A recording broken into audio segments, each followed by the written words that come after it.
Belanda menjadi tujuan studi ratusan mahasiswa Indonesia setiap tahunnya. Setelah hampir 1 abad, mimpi mereka tetap sama. Belajar lalu pulang dengan ilmu yang menambah peluang. This is Washrat Weekend. 100 tahun yang lalu, Washrat adalah tempat para pelajar Indonesia berkumpul.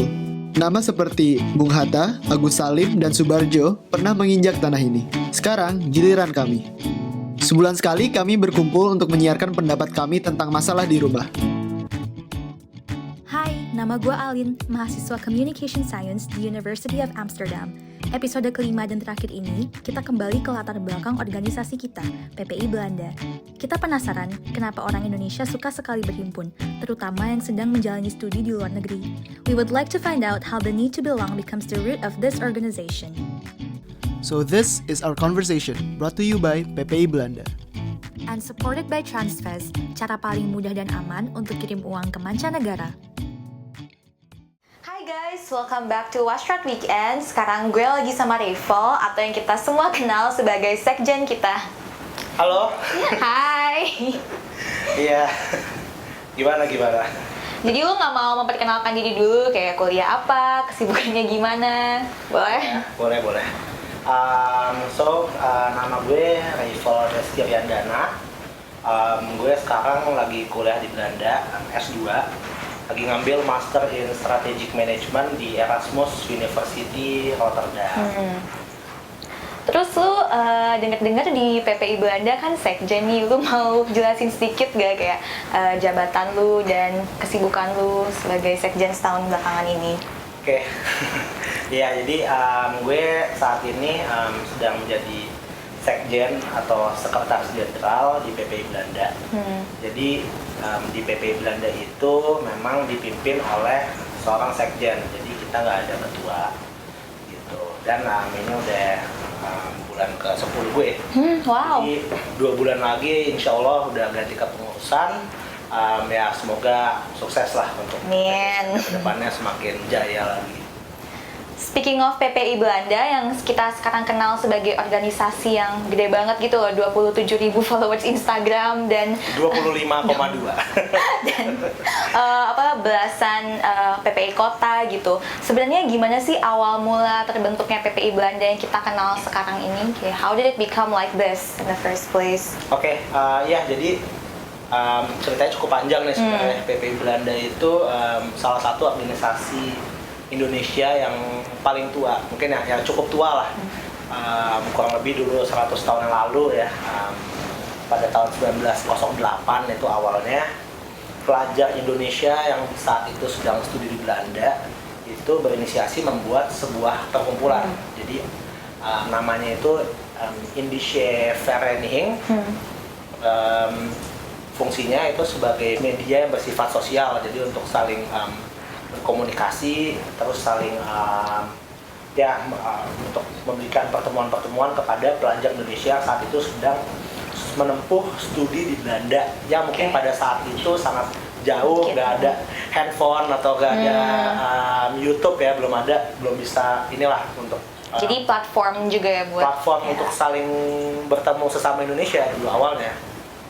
Cuman memang seiring berjalan waktu di situ, pada saat itu kan kita belum merdeka dulu. Nah, itu pada mulai tahun 1913 itu mulailah masuk opini-opini atau semangat-semangat untuk menciptakan kemerdekaan. Dulu ada 3 serangkai, tahu kan? Iya. Ya, itu dulu aktif di PPI Belanda dan menyuntikkan semangat kemerdekaan juga di situ. Lalu dulu kita mengeluarkan juga buletin-buletin Hindia Putra, dulu itu sangat terkenal. Kemudian pada awal tahun 1920-an itu baru mulai berganti nama dan fokus untuk menyuarakan kemerdekaan Indonesia. Saat itu berganti nama menjadi Indische Vereniging. Jadi udah ada nama Indonesianya di situ. Dan akhirnya pada tahun 1925 baru nih yang pada saat itu berganti nama lagi menjadi Perhimpunan Indonesia.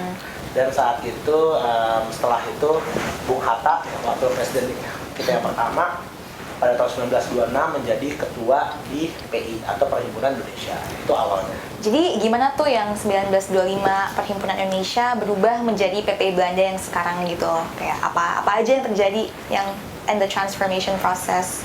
Because it's definitely a lot of drastic changes kan? Yes, pasti.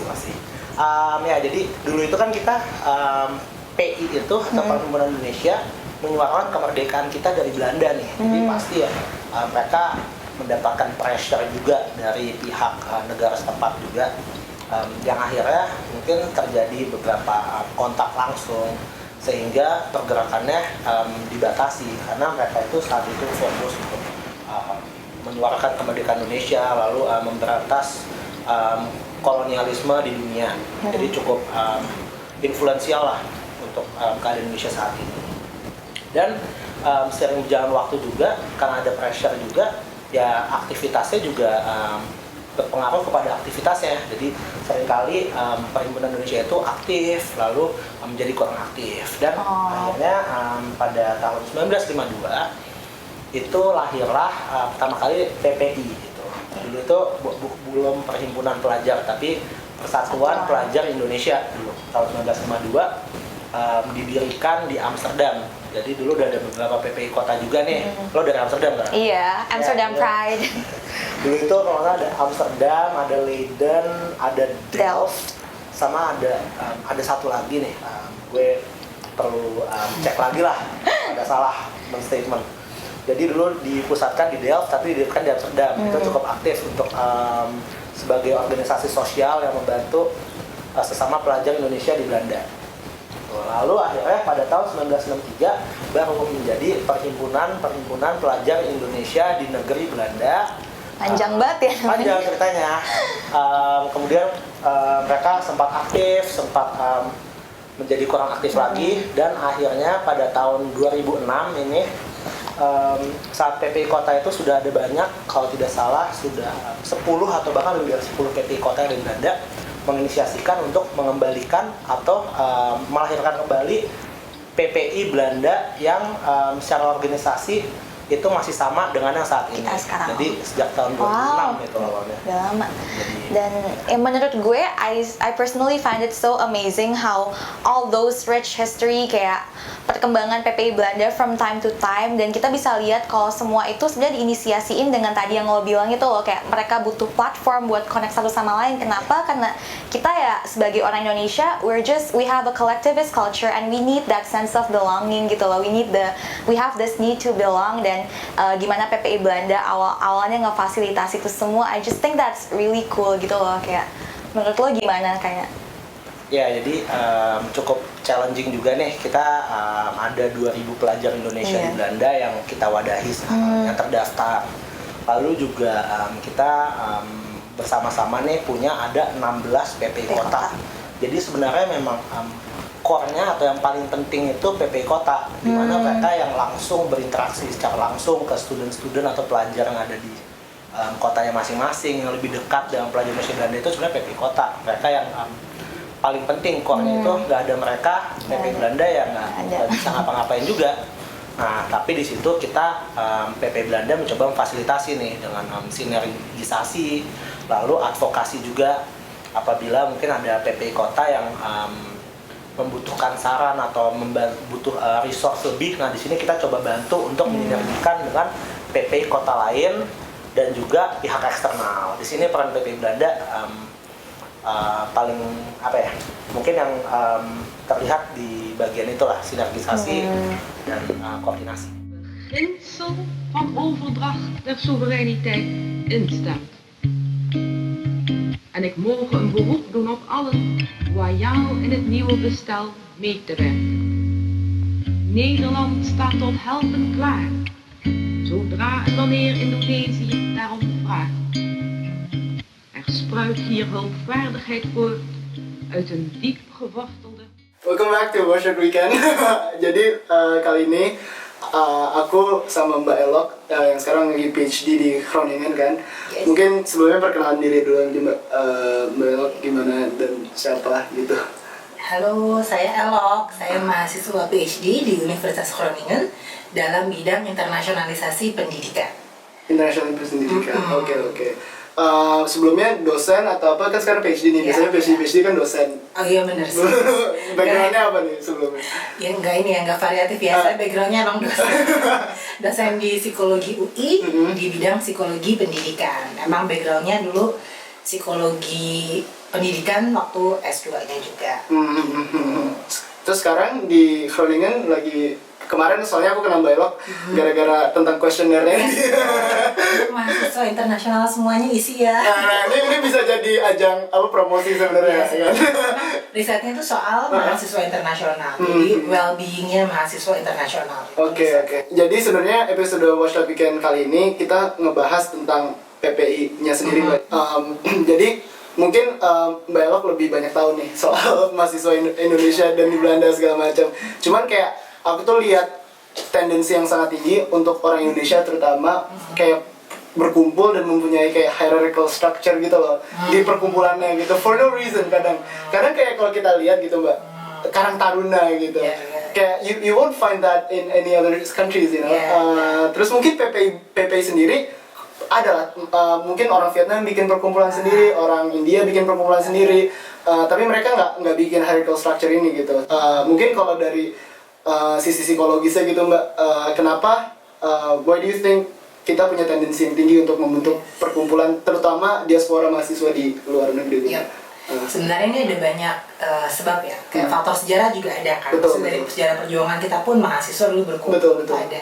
Plus budaya kita sih, kalau cerita kan kolektivisme, disadari nggak disadari itu tuh ada terbawa karena kita udah bawa waktu di Indonesia dulu sampai kesini juga kita cenderung pengennya tuh berkumpul. Dan secara manusia, umumnya manusia kita tuh punya need of belongingness kayak paling rendah kan need of physical, kayak misalnya makan, tidur dan lain-lain. Habis itu need of safety. Berikutnya yang penting buat manusia itu sebenarnya belonging, kayak aku tuh termasuk dalam kelompok mana, yaitu people define themselves kadang-kadang dalam hal itu.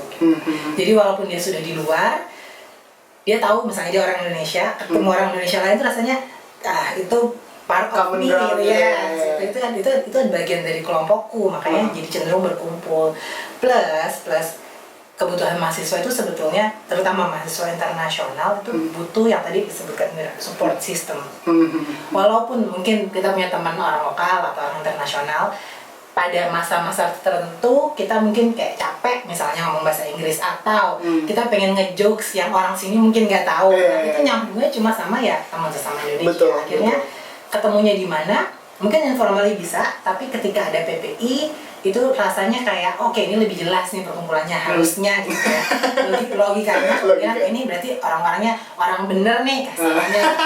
Gimana bener?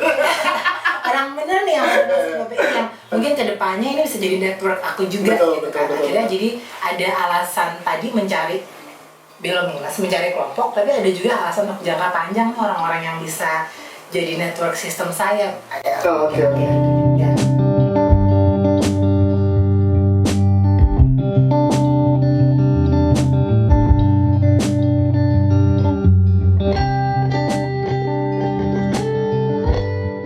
Gue sekarang pengen nanya lu bukan sebagai sekjen tapi secara personal gitu loh. How did you fulfill your need of belonging, atau adakah sebuah kayak instance di mana you really feel like PPI Belanda became a platform, atau bahkan PPI Kota became a platform for you to like connect with orang-orang Indo di sini? Kayak ada specific story atau specific instance gitu?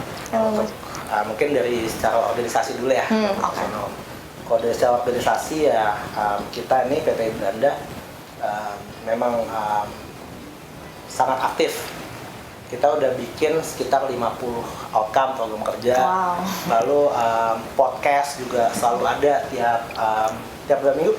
Itu selalu ada podcast dan video WhatsApp weekend seperti saat ini tiap sebulan sekali. Itu di luar dari yang outcome entertainment, tapi secara program kerja kita sudah bikin sekitar 50, dan itu awalnya itu memang kita mengkoordinasikan dengan PP Kota. Jadi sebenarnya kayak gini cocok nggak sih, kita butuhnya apa. Nah di situ kita coba formulasikan akhirnya menjadi roadmap yang selama udah 10 bulan ini kita jalanin di situ. Jadi kita bikin mungkin awalnya ada PPI We Connect, itu dari PPI Kota ke PP kota lain, kita silaturahmi atau kita bertemu di satu kota yang sama dan 16 kota yang berbeda pada datang dan bersilaturahmi.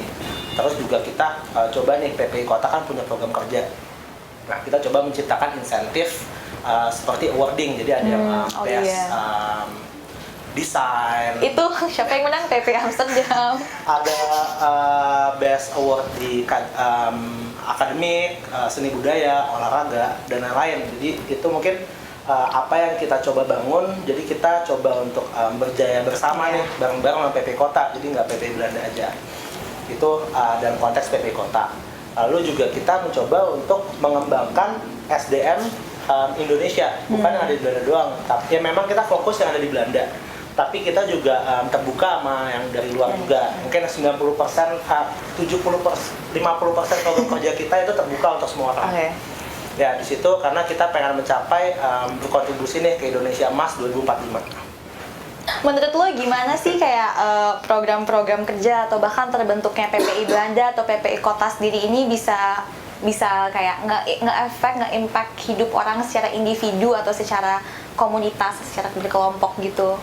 Ya, mungkin ya kita pasti coba untuk mendengarkan nih dari PP Kota dulu, sebenarnya kita mapping nih kira-kira tema-tema apa atau bagian-bagian mana aja yang mau kita develop. Nah, di situ kita implementasi di roadmap kita. Makanya kita mungkin juga menyediakan misalnya konsultasi psikologi.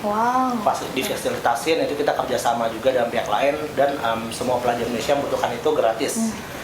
Lalu kita juga menciptakan untuk pelajar Indonesia yang baru mau datang ke Belanda, kita membuat mentoring program juga, kawan mahasiswa namanya. Terus untuk pengembangan SDM-nya, kita juga dari berbagai topik banget nih, ada dari tips untuk belajar di Belanda, lalu untuk menyiapkan pelajar itu persiapkan diri ke dunia kerja. Terus tentang ekonomi, tentang mental health, tentang digital, semuanya kita coba bikin. Dan salah satunya ada acara terbesar kita yang baru selesai bulan lalu, itu Indonesian Digital Elevation Symposium, di mana ini baru pertama kalinya kita adakan.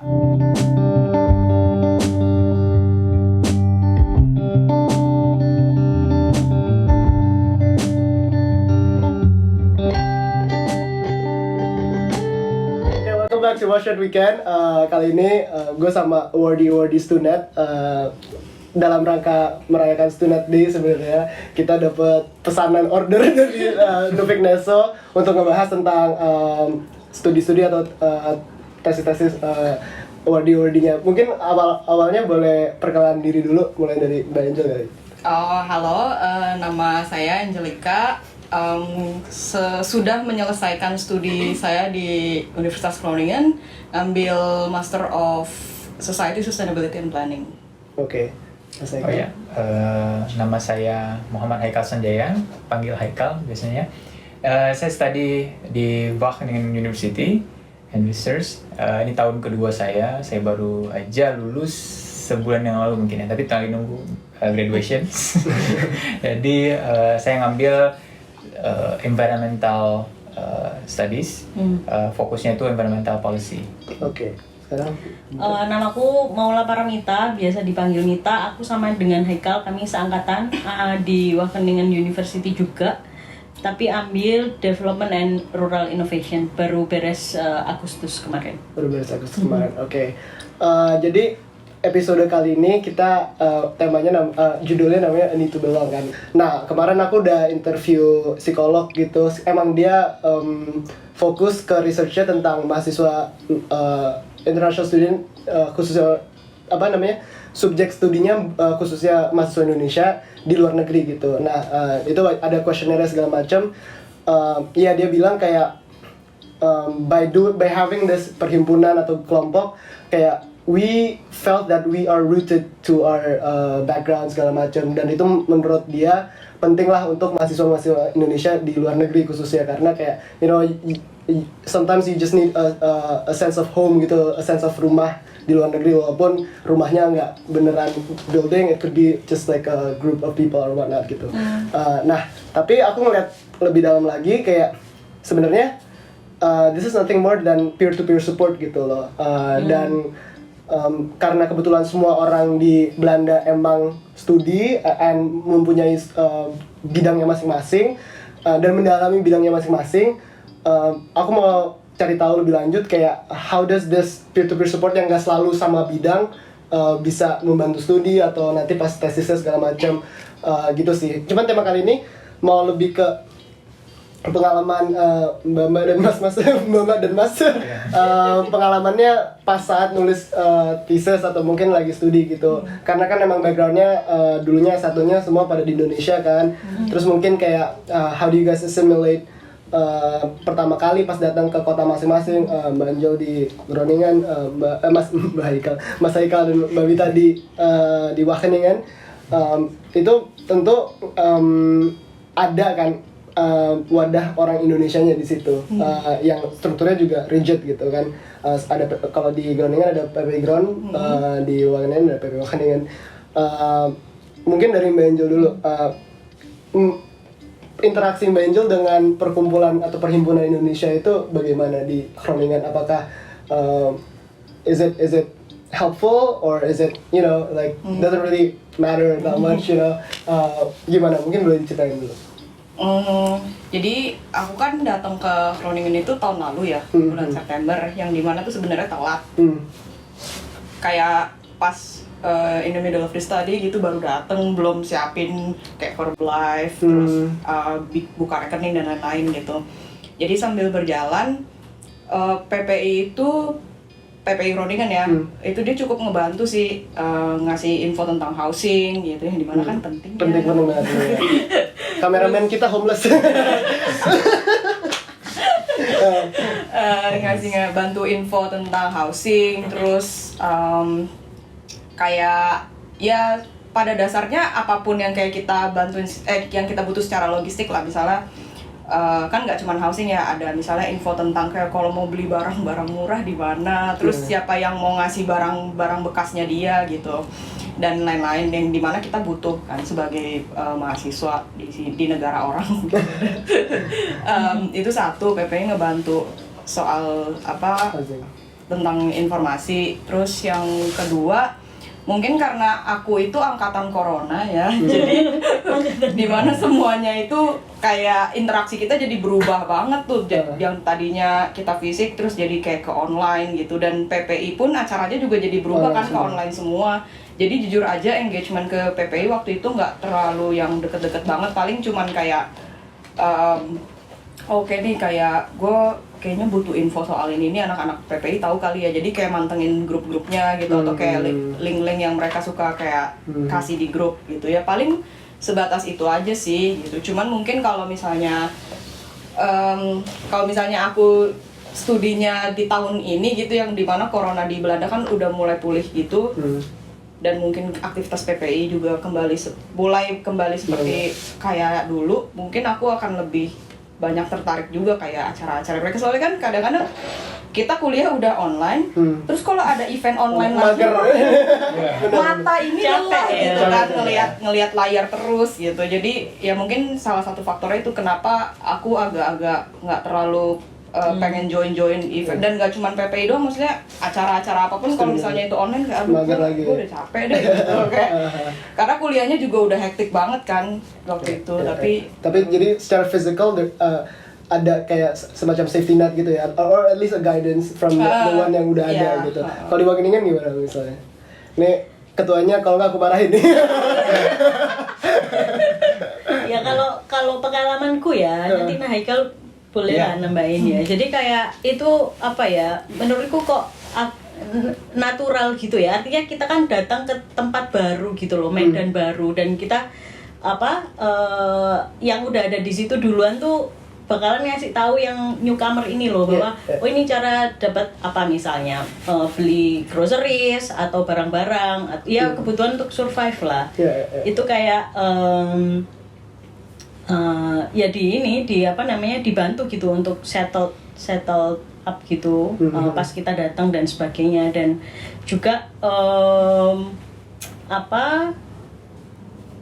dan ya meskipun kemudian juga terus ada corona dan sebagainya, itu menurutku penting banget sih. Dan dan kayaknya ya itu kayak PPI aja deh yang kayak himpunan mahasiswa yang membantu sangat detail gitu dibanding apa namanya himpunan-himpunan lain. Kan ada teman-teman dari Cina juga gitu, kayaknya kita tuh yang sampai dijemput, kemudian diantar, diambilin kunci, bahkan kayak dibantu belanja groceries karena kan harus kuarantin gitu ya yang angkatan bawah kita dan sebagainya. Itu kayak apa ya, betul-betul kayak orientasi medannya itu kayak dibantuin gitu. Iya. Program-program seperti ini nggak mungkin ada gitu, nggak mungkin keluar. Jadi just like the help that students receive, Indonesian students receive, is a product of struktur yang rigid itu tadi gitu. Nah, but that is one. Physical help is one. Aku sekarang lebih ke emosional nih. Aku sendiri I'll feel a lot more comfortable kalau aku bisa cerita tentang struggle aku gitu. Dan misalnya kalau aku cerita ke Abira kayak, Bir, nilai gue jelek gitu. Kata Abira santai, gue juga sama-sama aja. Gue juga segitu-gitu juga. Terus kayak, oh yaudah berarti gue aman gitu. Berarti bukan aku yang bodoh, emang kita standarnya beda gitu kan. Cuman ya itu, emotionally, a sense of common struggle itu menurut aku important banget sih, especially those with similar roots gitu. Dan through that kita melalui kita mendengarkan our common struggle, kita juga mendengarkan disiplin-disiplin lain dan kita menambah ilmu kita kan. Mungkin ada pengalaman seperti itu nggak? Mungkin dari Mas Haikal dulu. Worldview gitu. Ya, sebenarnya banyak sih kalau mau diceritain. Cuman saya mungkin ngambil yang paling berkesan bagi saya. Kami, aku sama Mbak Mita ini generasi hybrid bisa dibilang Mbak ya. Jadi kita 6 bulan pertama itu offline, ya. Sebelum corona kita offline. Kita udah ini kan, maksudnya emang interaksinya tuh kayak ya orang normal lah gitu. Kayak orang. Tapi pas Februari, saya ingat banget Februari kita di stop, nggak ada lagi perkuliahan offline. Jadi kita switch ke online semua. Jadi kan sedikit shock kan, sedikit adaptasi sedikit ya. Wow, ini online ya, gimana ya kalau kita mau nanya, ntar kalau mau nggak jelas, karena kan semua orang jaga jarak kan. Jadi kalaupun kita mau ketemu, orang juga jangan ketemu dulu gitu kan. Jadi emang susah untuk minta klarifikasinya gitu. Web lecture juga masih di dalam transisi, jadi belum begitu mulus gitu. Kadang-kadang ada juga macet-macet gitu kan web lecture-nya. Di situ sebenarnya penting banget di saat transisi itu teman sebenarnya, teman yang tepat ya. Tadi yang dalam kategori teman kan banyak gitu kan. Ada teman yang kayak kurang tepat deh ya, gitu kan, maksudnya gitu kan. Jadi saya nyari teman yang tepat, dan saya memutusin untuk belajar instrumen musik pada saat itu karena kondisinya kan di rumah nggak tahu ngapain, terminate weekend free, kartu itu kan saking dibatasinya pergerakan traveling, NS yang ya provider Belanda kan boleh gitu terminate di tengah-tengah gitu di setiap bulan, padahal semestinya harusnya per tahun harusnya kita ngambil paket itu, tapi per bulan bisa. Jadi pada saat itu saya ke tempat teman, jadi saya ingat banget tuh setiap hari saya ke 9B, saya ke koridor di bawah saya itu ada orang Indonesia juga, isinya alhamdulillah Indonesia semua. Satu koridor. Jadi Indonesia banget dapat gitu. Jadi kita itu sebelum puasa juga. Jadi saya beli alat musik, saya belajar musik sama teman saya itu. Jadi setelah kita stres kuliah gitu, wah kita main musik gitu kan segala macam. Pokoknya yang biar fun lah gitu, biar nggak ada beban, dan kita juga saling nanya gitu ke dia. Kita duduk, gimana kuliahnya gitu kan. Dengan nanya aja gitu kita udah memberikan orang itu sesuatu yang kita sama-sama nih belonging gitu, kita belong each other gitu. Karena orang itu kadang-kadang nggak terlalu penting ya untuk dikasih saran gitu, tapi penting untuk didengar doang gitu. Jadi ketika kita mendengar, kita gini ya, mungkin sudut pandang dia berbeda, dia punya saran. Karena kadang-kadang orang ketika hektik, pikiran dia tuh nggak keluar gitu, maksudnya nggak clear mindsetnya, nggak ada gitu. Jadi ketika ada orang yang ngasih, gini ya, bener-bener. Jadi itu penting banget sih, nyari support system tuh penting banget di saat pandemi itu, di awal-awal transisi itu, untuk survive. Secara emosional terbantu banget, secara hiburan juga, kalau kita butuh hiburan, karena pada saat COVID itu kan kita nggak bisa kemana-mana ya. kita di rumah terus, olahraga pun jarang, di depan laptop, web lecture lagi, setelah web lecture nggak ngerti, kita nonton lagi ulang, rewind videonya, nonton lagi kok nggak ngerti juga ya gitu. jadi setelah nggak ngerti juga kan kita pusing sendiri ya, pergi ke tempat teman. Kamu ngerti nggak ini apa dia bilang kan? Enggak. Oh sama. Kita senasib banget. Gue nggak bego-bego banget. Jadi ada teman gitu. Oh ya udah, berarti kita sama-sama nyari tahu gitu kan, oh berarti kita harus belajar gini. Kita. Mungkin aku simpulin aja karena kita udah ngobrol udah lumayan lama. Aku mau nge-quote yang psikolog yang aku udah interview sebelumnya. Jadi dia emang kan research tentang ini gitu. Aku nanya gitu tentang people see it as a trade-off gitu. Like me personally, I don't see the difference at least. Kayak aku emang misalnya mau ngakak biasanya sama orang Indo karena bercandanya sama, referensinya sama segala macam. Cuman kalau emang mau mikir dalam, kebanyakan orangnya emang orang luar gitu. Tentang apalagi tentang my major, right? Kayak orang jarang sebenarnya, especially bachelors yang belajar neurobiology segala macam. Jadi I don't see the difference in people or background. Cuman I just found the right people about what I want to talk about gitu, about the context gitu yang tadi Mbak Angel bilang gitu. Dan juga yang satu yang di underline sama Mbak Elok itu yang psikolog yang dari Groningen adalah kayak it's all about cultural intelligence gitu. There's emotional intelligence, sama IQ gitu, intelligence quotient. Nah, cultural intelligence ini kayak how can you adjust yourself to different cultures gitu. And that's also a skill, especially like in a globalizing world and everything. That's like a really valuable skill gitu, to be able to be culturally flexible and culturally smart gitu.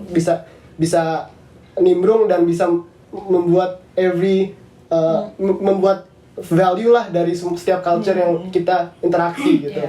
I think like our conversation has been really interesting today. Thank you guys for coming. Hopefully we can keep in contact and whatnot. You know? I think that's it for today. Thank you guys.